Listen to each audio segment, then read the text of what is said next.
রাগের মাথায় আপনি সন্তানকে বললেন তুই মর, ফেরেশতারা বলল আমিন। তোর ভবিষ্যৎ অন্ধকার, ফেরেশতারা বলল আমিন। রেগে মেগে আপনি আপনার মেয়েকে বললেন জীবনেও তোর কপালে স্বামীর ভাত জুটবে না, ফেরেশতারা আবারও বলল আমিন।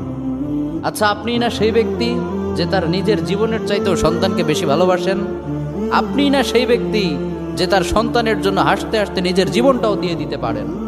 আপনি না সেই ব্যক্তি যে আল্লাহর কাছে নিজের চাইতেও সন্তানের জন্য বেশি দোয়া করে? তাহলে কি করে নিজের হাতে নিজের সন্তানের এত বড় ক্ষতি করতে পারলেন? Doesn't make any sense. Common sense বলতে কিচ্ছু নাই আপনাদের। আপনারা কি জানেন না আপনাদের রাগের মাথায় বদদোয়া করাগুলো ফেরেশতারা আমিন বলে? দাওয়াতুল ওয়ালিদ আলা ওয়ালাদি, বাবা মা তার সন্তানের জন্য যেই দোয়া করে সেটা ভালো হোক কিংবা বদদোয়া হোক, আল্লাহ সেটাই কবুল করে নেয়। এজন্য খবরদার, নেভার কার্স ইউর চিলড্রেন। রাগের মাথায় কখনো সন্তানকে অভিশাপ করবেন না। খুব বেশি রাগ উঠে গেলে তার জন্য উল্টা ভালো দোয়া করেন। কাবা শরীফের একজন ইমাম আছে, ইমাম আল কালবানি, তার মায়ের যখন প্রচন্ড